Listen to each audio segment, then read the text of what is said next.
São 12h19, vamos ao vivo para mais informação. A Secretaria da Saúde faz alerta para aumento de casos de dengue em nosso estado. Nossa Jéssica Cruz tem mais informações sobre esse assunto. Hein, Jéssica? É o mosquitinho que eu vou te contar. Não, ela vai falar com a gente depois? Depois ela fala com a gente daqui a pouquinho, porque tem uma coisa muito séria.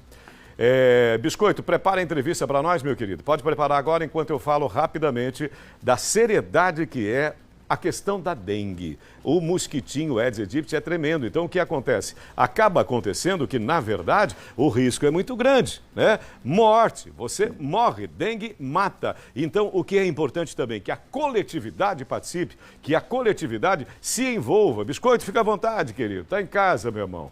Então, cuide direitinho, cuide do seu quintal, cuide da sua caixa d'água, cuide da sua calçada. Aquelas plantinhas que são lindas, são maravilhosas, mas os vasinhos proliferam, o Aedes aegypti. Então, a coisa é muito séria. E daqui a pouquinho a gente amplia mais essas informações que se fazem tão necessárias, que é a questão da dengue, beleza? São 12h20, mas, gente, com a proximidade do Natal, é comum que estabelecimentos comerciais recorram à contratação dos empregados temporários para lidar com o aumento das vendas, né? A gente falou agora há pouquinho, aquela movimentação toda no centro da cidade, na época do ano. A prática é legal? A legislação estabelece regras diferenciadas, direitos específicos para esse trabalhador? O salário, por exemplo, tem que ser igual ao empregado permanente que faz essas funções equivalentes? Vamos entender como funciona esse tipo de contratação? O Balanço Geral agora explica, contando com a preciosa colaboração dele, que já está conosco, o doutor Max Doria, especialista na área. Alô, doutor, como vai? Tudo bem contigo? Tudo bem, Sérgio. Boa tarde a todos. Boa tarde a quem nos está assistindo também. Muito obrigado. Obrigado, doutor. E essa diferença, quais são as diferenças? Primeiro, com relação ao tempo, né? O tempo de duração do contrato temporário. Existe uma regra ou alguma exceção a essa regra, doutor? Sim, a legislação permite, respondendo à sua primeira pergunta, é legal, é possível fazer essa contratação temporária. A legislação exige que seja através de uma empresa que intermedia a mão de obra e contrata, e quando a empresa tem uma demanda excepcional da sua atividade. Isso é muito comum, não só em Natal, mas em épocas do ano que a gente sabe que são tradicionais, esse aumento. Páscoa, Ano Novo, Dia dos Namorados, Dia das Mães. Dia das Mães. Então, essas datas excepcionais, a legislação autoriza que, através de uma empresa, eu contrate esses funcionários para suprir essa demanda excepcional. O prazo estabelecido é de 180 dias, podendo ser prorrogado por mais 90 dias, se houver uma justificativa para essa prorrogação. E quando pode caracterizar o vínculo empregatício? Digamos assim, que haja uma dinâmica otimista com relação a esse empregado temporário, que de repente pode se transformar em permanente, né, doutor? Ótima pergunta. Na verdade, o que a gente precisa entender é que a legislação, ela não deixa a opção de assinar ou não a carteira, de registrar ou não esse funcionário. A contratação temporária, quando ela acontece, o funcionário ele é registrado. O contrato de experiência é um registro. Olha, eu vou fazer o seu contrato de experiência, depois você vem trabalhar.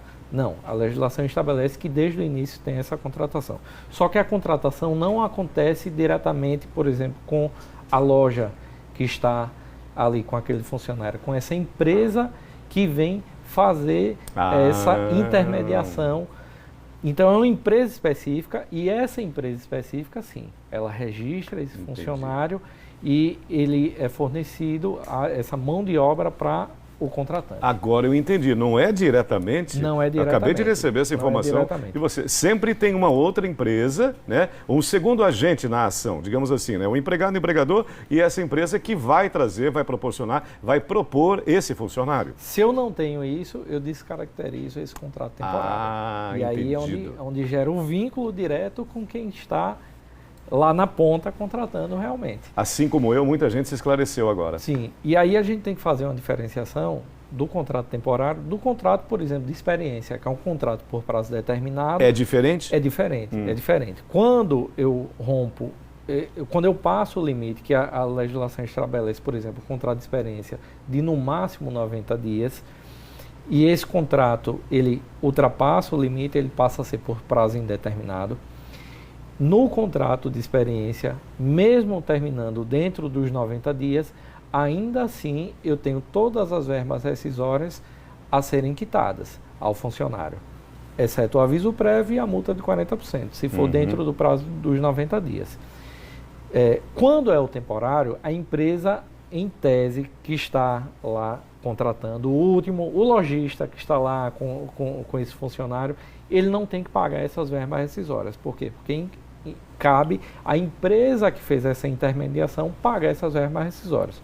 Para o funcionário, não tem diferenciação em relação aos seus direitos. Foi a primeira pergunta que você fez. Ele recebe igual aos demais funcionários e tem todos os direitos dos demais funcionários. Férias, 13º, aviso prévio, FGTS, aqueles 40% de multa rescisória e tal. E uma coisa interessante também. E quando o empregador, ele se interessa por aquele funcionário? Puxa vida, gostei desse cara, gostei dessa moça, eu vou contratá-la. Como é que é esse processo? O que eu tenho a dizer, Sérgio, e por experiência do que a gente tem visto nos anos anteriores e que sempre acontece, é que o contrato temporário, muito mais do que para a empresa ou para o contratante, é uma grande oportunidade, sobretudo para o funcionário. Por quê? Porque ele tem a possibilidade de ingressar no mercado de trabalho e ter a possibilidade de ficar, se ele demonstrar serviço, se a empresa se agradar com a atividade dele, com o exercício da atividade. Então é uma ótima oportunidade para quem está querendo se inserir no mercado de trabalho. Para apresentar o seu próprio trabalho, né, o seu talento e tudo mais. Agora, para fechar, doutor Max, esse trabalho temporário, ele não pode ser confundido com a outra especificação, que é a prestação de serviço? Não há confusão entre uma coisa e outra? Por exemplo, a terceirização, o pessoal confunde terceirização. bastante. A terceirização, ela acontece também por uma empresa que presta serviço, mas no caso da terceirização ela não tem um prazo determinado. Eu não preciso ter uma justificativa para terceirizar. Na contratação temporária eu preciso justificar. É um aumento excepcional da minha atividade.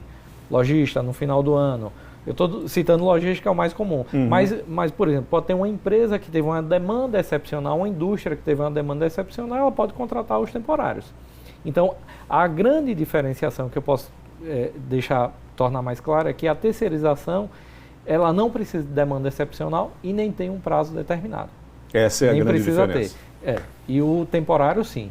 Necessita justificar e existe esses 180 dias, podendo ser prorrogado por mais 90, como prazo limite. Doutor Max Doria, é um prazer revê-lo, reencontrá-lo. Muito obrigado pelas informações que se fizeram tão necessárias. Até mesmo a mim tirou uma dúvida muito interessante e gosto muito da sua presença. Muito obrigado pela sua colaboração. A satisfação é toda minha, estou às ordens. Obrigado, doutor Max. Minha gente...